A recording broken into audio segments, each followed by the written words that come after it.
What is the disturbing backstory behind something that is widely considered wholesome? 1. I met a writer named Thomas Dish when I was in college. He wrote The Brave Little Toaster. He told us Disney hired him to write a movie about lions. He wanted to do King Lear with lions BC. The plot mirrored how lion prides operate. Old, lazy but powerful male, dangerous daughters. But Disney said they wanted a young hero. So he changed it to Hamlet with lions. Uncle kills father, kid runs away, ghost of dad visits and calls for revenge, etc., but with a happy ending. Timon and Pumbaa are Rosencrantz and Guildenstern wrote the script, turned it in. They said thanks but no thanks and fired him. Movie comes out. They took his idea and didn't pay him.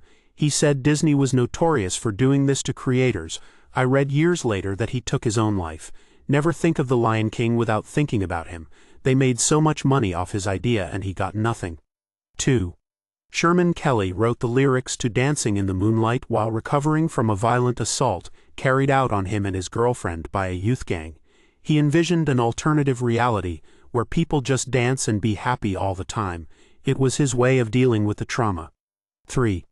In the animated film, All Dogs Go to Heaven, the little girl who plays Anne-Marie was murdered by her father. Prior to the film being released, Burt Reynolds struggled hard to finish recording his scene where Charlie says goodbye to the little girl one last time before going to heaven. It's a tear-inducing scene without knowing the backstory, but you can absolutely hear the pain in Burt Reynolds' voice. It's generally considered a very loving and touching moment, but knowing what happened makes it really hard to listen to that without getting emotional. Her father was a violent and abusive alcoholic who murdered both her and her mom and then committed suicide. She was 10 years old.